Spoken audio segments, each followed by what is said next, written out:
Walter readjusted his hold on Tyler's limp form and followed after the Kaida. You could feel the dragon's body pulsing with heat. Hang in there, buddy, he whispered. Part of him couldn't help but wonder how Anwen managed to keep up what energy she had.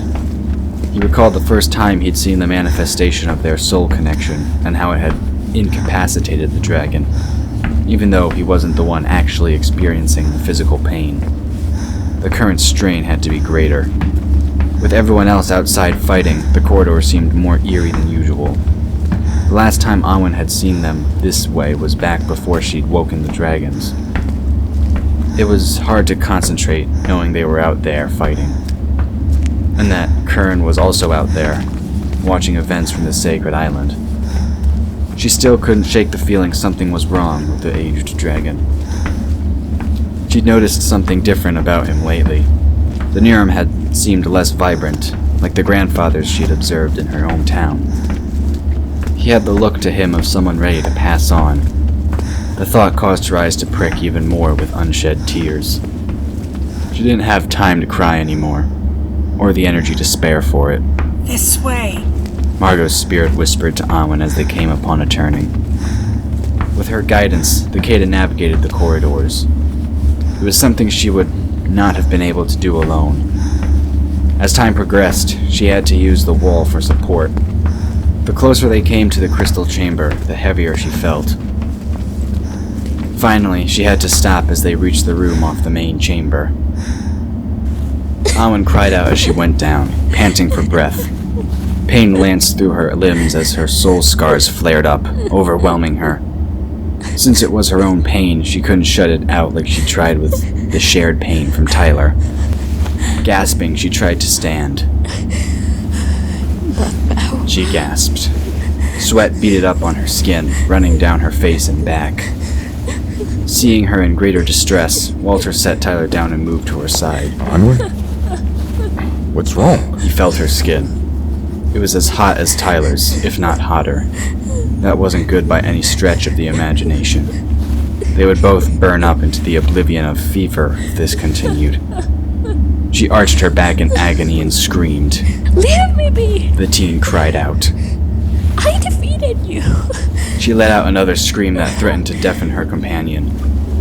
As the pain intensified, cold hands touched her fevered skin.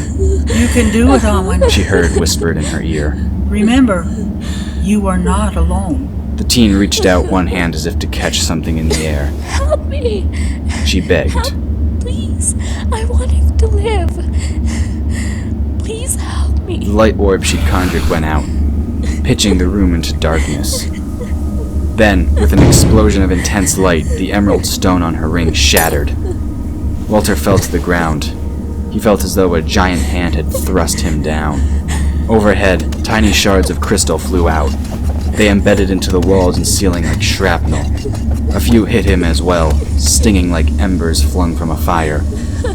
As Walter tried to peer through a sudden haze of green-tinged mist, he noticed Anwen was on her feet once more. Not only was she on her feet, but she was surrounded by a host of ghostly women formed from the mist. They clasped hands as they circled the auburn-haired girl. And even though Anwen was upright, there was something unnatural about her stance. She stood more like a puppet on a string than someone under their own power. He tried to reach out a hand in warning, but couldn't. His body wouldn't move. The ghostly women raised their joined hands and began to chant softly in a language the veteran did not understand. He thought he saw Margo among the specters, but wasn't sure. If she was part of events, perhaps it wasn't as bad as he suspected. At least he hoped not. One by one, the women transformed into a wisp of something that reminded him of smoke. Or maybe it was more like a will-o'-the-wisp. But each glowed with a faint light, moving to wrap around Anwen, forming a skin-tight cocoon of energy. In only a matter of moments, all the past Kaidas had changed, surrounding Anwen like a second skin. Except one. Kaida Magus turned to look at Walter with an expression he couldn't place before she also joined the others. As the last specter slid into place, Anwen gasped, her eyes opening. But there was something wrong with her eyes. They burned like molten metal from the heart of a dying star. Anwen turned and looked down to where Walter and Tyler lay. We have become as one, she said, but it sounded as though many voices spoke at the same time. With this, the past, the present, and the future are joined. Only one thing remains. Still unable to move, Walter could only watch as the woman he thought was unmoved. She lifted Tyler like he weighed nothing. She then turned and carried the unconscious Dragon Lord through the doorway leading to the crystal chamber. The moment they passed through, the opening sealed shut, and Walter could move once more. Courtney felt her body sinking as Callum called upon his power to manipulate matter. Her heart thudded as she realized the dragon meant to bury her alive. The urge to scream filled her, but she couldn't utter a sound. Like the stone around her, she remained silent. The moment the gates were resealed, Callum had taken her up into his arms. In what felt like a blink of an eye, they were standing outside the lattice-covered niches of the tombs. I will hide you here, he'd told her. Part of her wondered if she'd blacked out while in his arms, but now she felt more uneasy about this plan than she had before. Feeling her molecules slide through the stone was not a sensation she relished. She could feel the mountain quake as the attacks continued above, almost as if she were part of it. The stone magnified the sounds. It left her feeling as though she were in the midst of the fighting once more. Courtney's ears popped as she hit solid stone with fresh air all around her. Wherever Callum had sent her, she had arrived.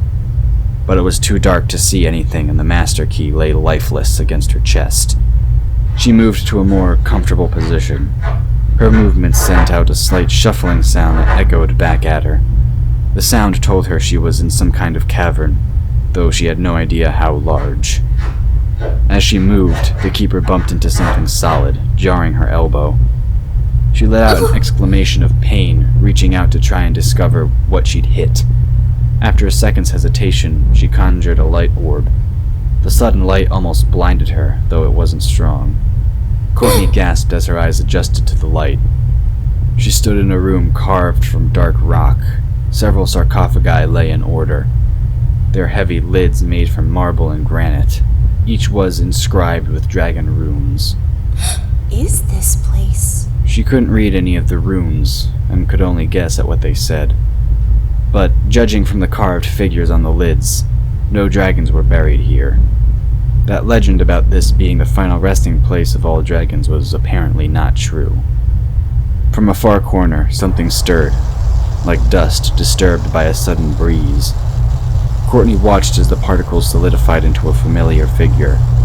It was the same one formed from vision dust in the ruined city before she'd found the Manticore. I know you! She exclaimed as she pointed at the ghost. You helped me defeat the Manticore back when we first opened the mountain. The ghostly woman nodded. As she stepped into the light, she became more solid, as though taking on flesh. I was once like you, she said, speaking for the first time. Her voice sounded husky with disuse. I was called upon to be a keykeeper, though I too was a mage. I kept one of the lesser keys and died sealing the gate I had charge over. My blood fused to stone, destroying the gate and its key. Courtney couldn't help but stare as the woman shared her story. Why didn't you tell me before? Or say anything, for that matter? She recalled how the ghost had silently aided her, using signs to communicate. The woman threw her head so her hair fanned out. I am bound to the mountain. The Nurum gave me this gift before he was sealed away at the Circle's Defiance. But now with time hanging in the balance, I am more on the side of the veil than I was before. It was hard to not feel confused, Courtney decided. Had this woman's sacrifice been so great that she could garner the attention of the Nurum? I don't even know your name, she finally said. The woman inclined a bow. I am Anise Hayward, a keeper of the keys, former guardian of the Southern Gate. And though you may not know it, I am your many times great-grandmother, and I couldn't be any prouder of what you've become.